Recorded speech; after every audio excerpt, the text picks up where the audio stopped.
The village of Longbourn welcomed spring with a promising buzz as news of Mr. Bingley's return to Netherfield spread rapidly.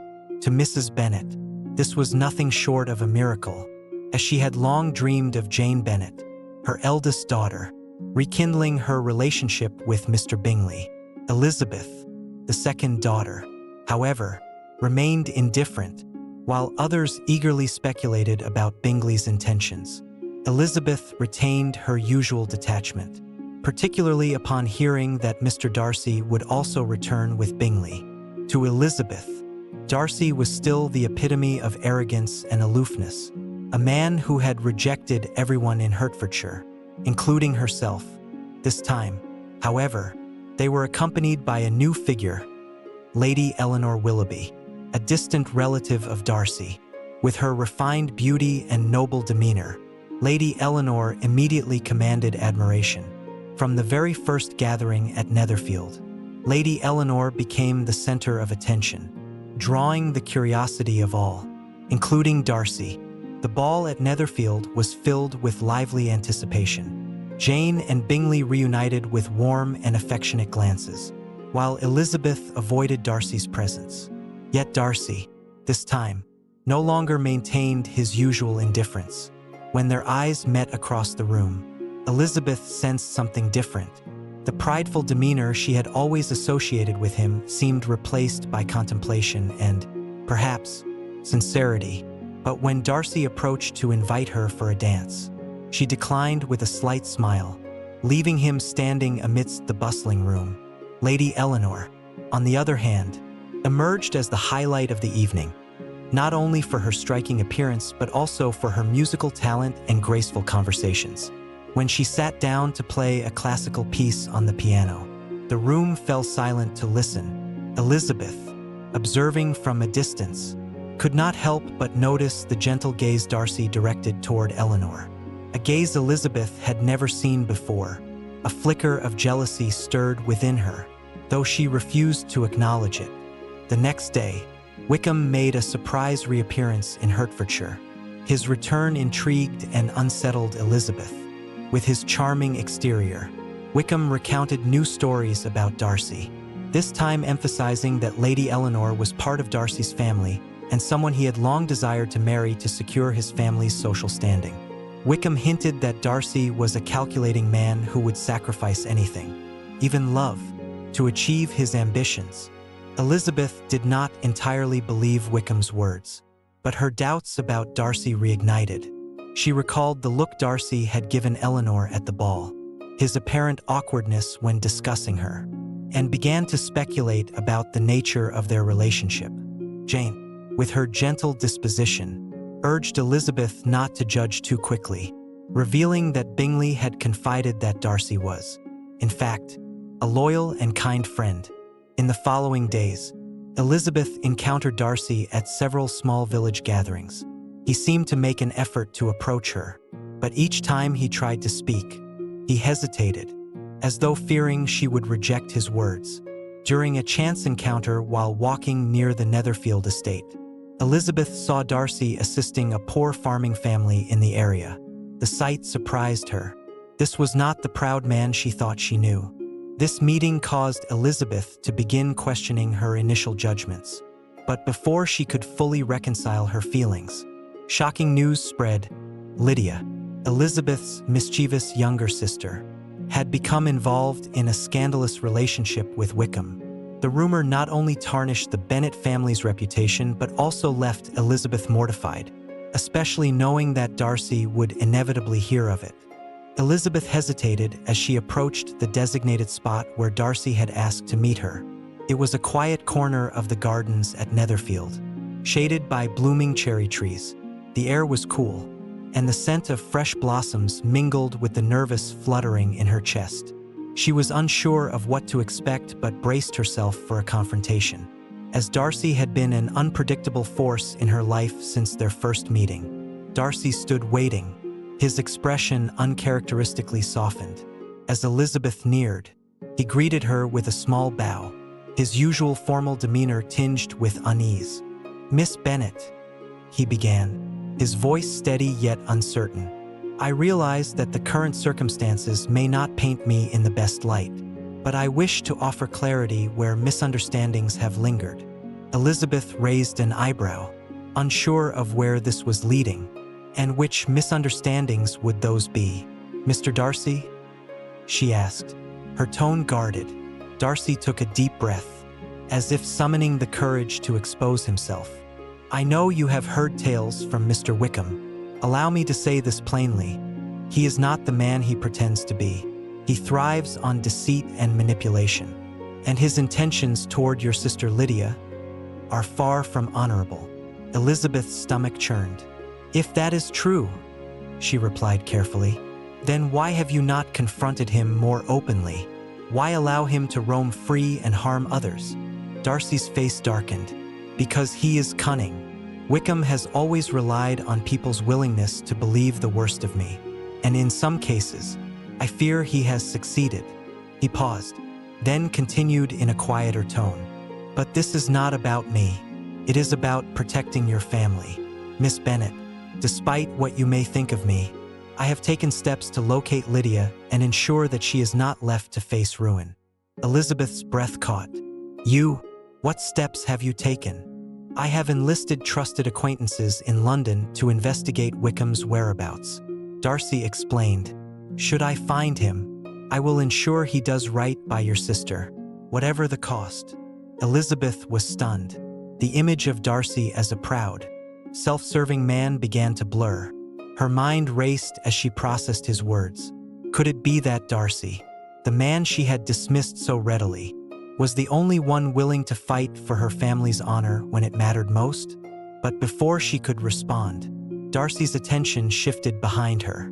Elizabeth turned to see Lady Eleanor approaching, her elegant figure framed by the sunlight. The interruption broke the tension, and Elizabeth quickly excused herself, retreating with a swirl of emotions she could hardly sort out. Darcy's presence became a strange source of comfort to Elizabeth. While her family fretted over Lydia's disappearance, Darcy quietly continued his efforts. News eventually reached the Bennets that Lydia and Wickham had been located in a small lodging house in London. To everyone's surprise, Darcy had already intervened, convincing Wickham to marry Lydia in exchange for clearing his debts. Elizabeth struggled to reconcile her feelings. Darcy's actions were selfless, even heroic, yet she could not ignore the conflict in her heart. What kind of man would go to such lengths for a family he barely knew? And why? The answer lingered unspoken between them. Meanwhile, Lady Eleanor remained a perplexing figure, though her demeanor was warm and kind. Elizabeth couldn't help but feel an undercurrent of competition. Eleanor's conversations with Darcy were easy and filled with shared memories of their aristocratic circles, an aspect of Darcy's life that Elizabeth could never fully understand.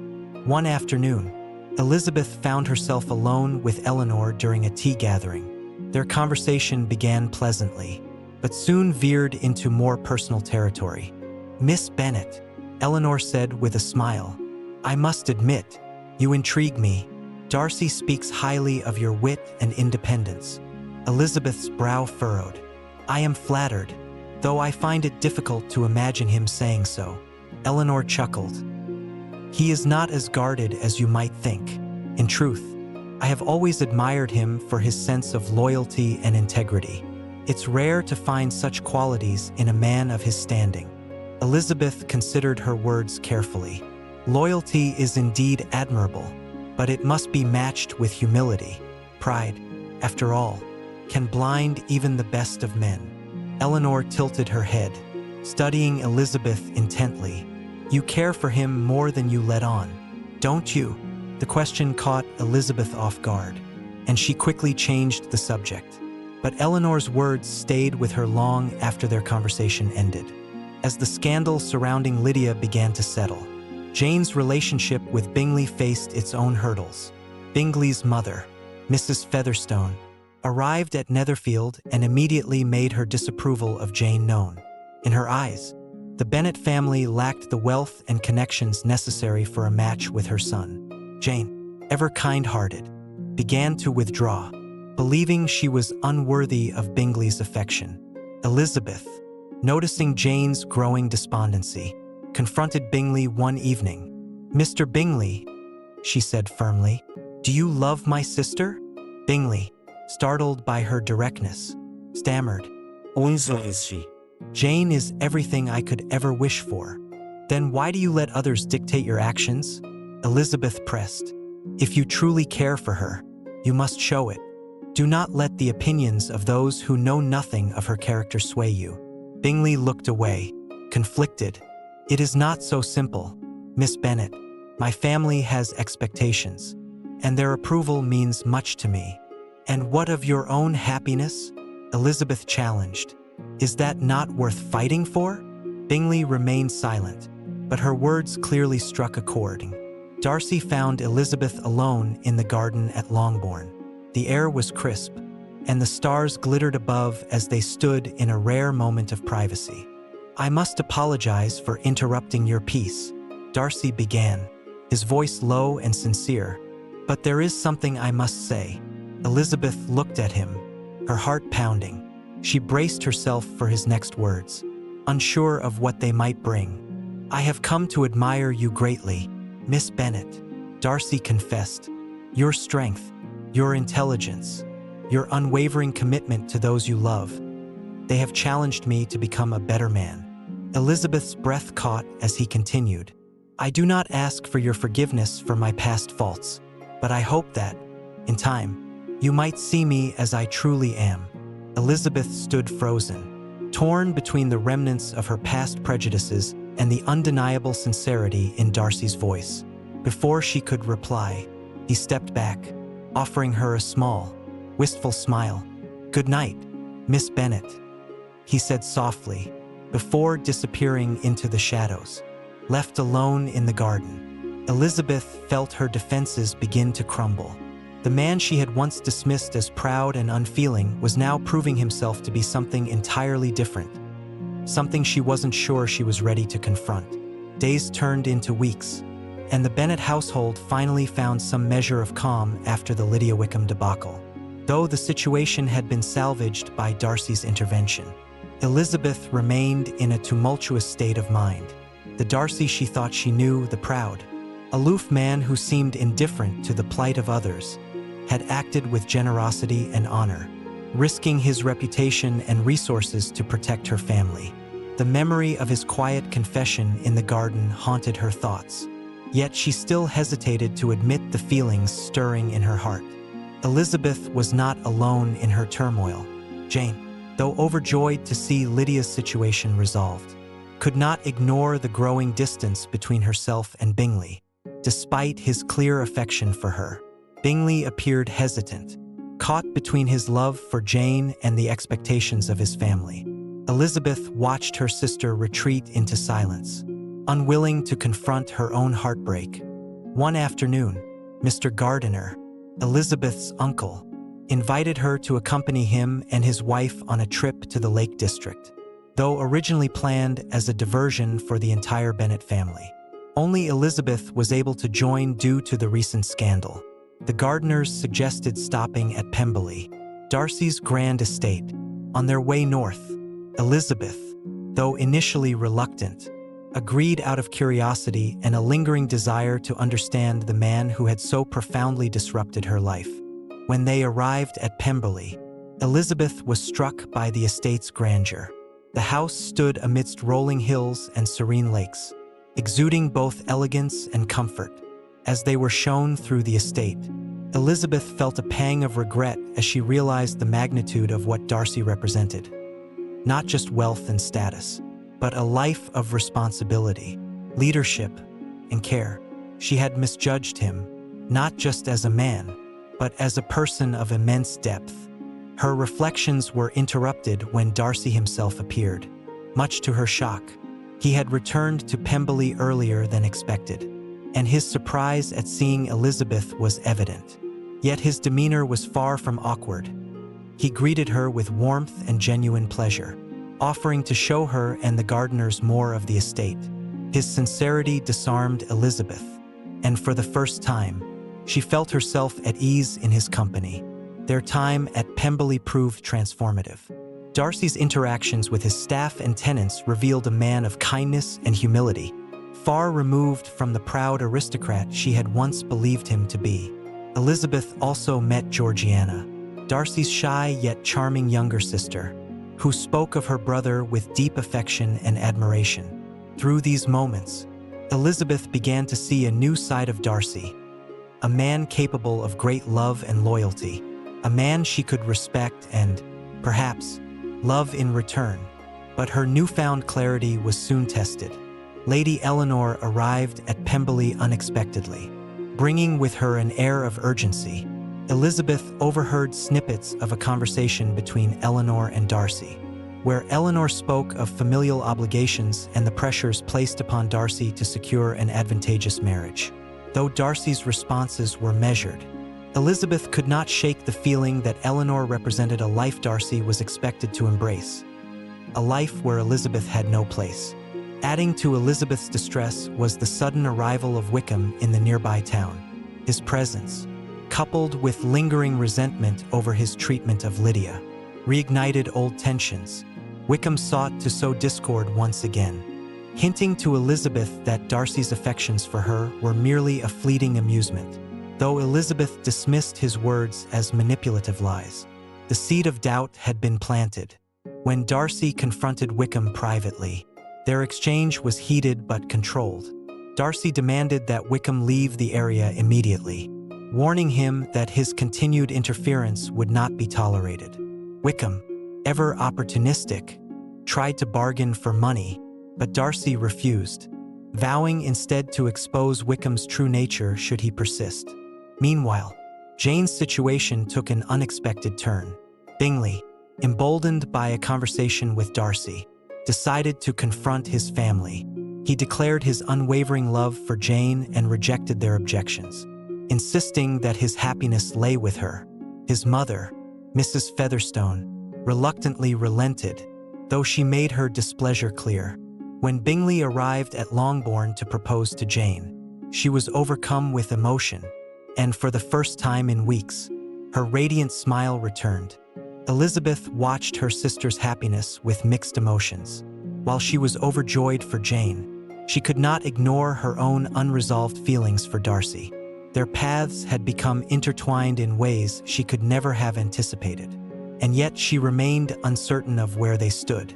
The turning point came during Elizabeth's final evening at Pemberley, as the sun set over the estate, casting golden hues across the landscape.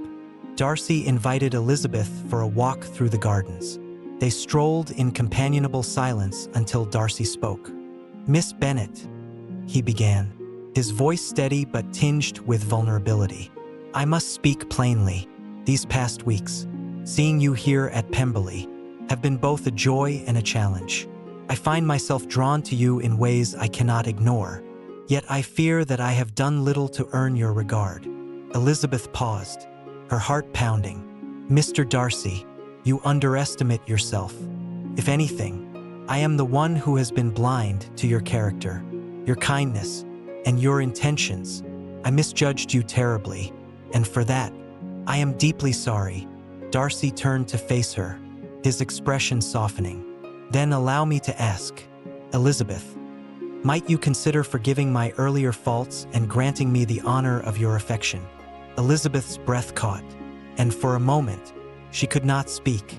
But as she looked into Darcy's eyes, she saw no pride or pretense, only sincerity and hope. "Yes," she said at last, her voice trembling with emotion. "I would be honored."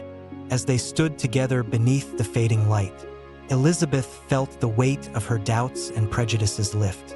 For the first time, she saw Darcy not as a man defined by his status or wealth, but as someone who had quietly and patiently earned her love. The days following Elizabeth's acceptance of Darcy's proposal felt surreal. Their shared understanding brought a new sense of peace. Yet the complexities of their journey remained. Darcy, ever thoughtful, suggested that Elizabeth keep the news of their engagement private for the time being, allowing her family to recover fully from the recent scandal and Jane's pending marriage to Bingley. Elizabeth agreed, grateful for his patience and consideration. At Longbourn, Jane and Bingley's engagement brought joy and celebration. Mrs. Bennet could hardly contain her delight, praising Bingley endlessly while plotting every detail of the wedding. Amidst the revelry, Elizabeth found herself stealing quiet moments to reflect on the profound change in her own life. Though she had not yet revealed her engagement to her family, her heart swelled with anticipation of the life she would share with Darcy. However, their happiness was not without challenges. Lady Catherine de Bourgh, Darcy's formidable aunt, arrived unannounced at Longbourn one afternoon. Her presence cast a shadow over the Bennet household, and her intentions became clear the moment she requested a private audience with Elizabeth. "Miss Bennet," Lady Catherine began, her voice sharp and imperious, "I have come to speak of a matter most urgent. It has come to my attention that you may have aspirations toward my nephew, Mr. Darcy." Elizabeth met her gaze steadily. "And if I do?" Lady Catherine's expression hardened. "It is inconceivable. Mr. Darcy has been destined from birth to marry my daughter. A union with someone of your station would be a disgrace to his family name." Elizabeth, unshaken, replied, "Mr. Darcy is free to choose his own path. Lady Catherine, I am under no obligation to defend my feelings to you." The older woman's eyes narrowed.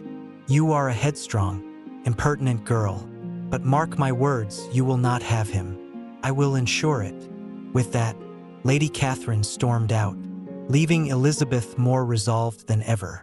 Though the encounter rattled her, it also strengthened her belief in the depth of Darcy's affection for her. She knew he would not bow to his aunt's demands. True to her fears, Lady Catherine confronted Darcy upon her return to Pemberley, attempting to dissuade him from pursuing Elizabeth. But Darcy, with quiet firmness, refused to yield. "Elizabeth Bennet is the woman I love," he told his aunt. "No amount of tradition or expectation will change that." Lady Catherine departed in outrage, vowing to sever ties with Darcy, but he remained unmoved. His resolve only deepened his love for Elizabeth, knowing the sacrifices he was willing to make to be with her. Back at Longbourn, the Bennet household was abuzz with preparations for Jane's wedding. Amidst the chaos, Elizabeth found a moment to reveal her engagement to her family. The announcement was met with a mix of reactions. Mrs. Bennet was initially incredulous but quickly delighted at the thought of her daughter marrying such a wealthy man. Mr. Bennet, though surprised, expressed his approval, trusting Elizabeth's judgment. "I have always respected your ability to see beyond surface appearances," he told her. "If you believe Mr. Darcy is the man for you, then I am content." The wedding of Jane and Bingley was a joyous occasion. Held under a bright autumn sky, Darcy attended as Bingley's best man, and though he remained reserved in public, the quiet glances he exchanged with Elizabeth spoke volumes. As Jane and Bingley exchanged vows, Elizabeth could not help but imagine her own future with Darcy, a future filled with love, partnership, and mutual respect. Shortly after the wedding, Darcy officially proposed to Elizabeth in front of her family, this time with a ring. His words were simple but heartfelt. "Elizabeth, you have taught me what it means to truly love, to see beyond pride and prejudice. Will you honor me by becoming my wife?" Elizabeth, her heart full, replied, "Yes, 1,000 times yes."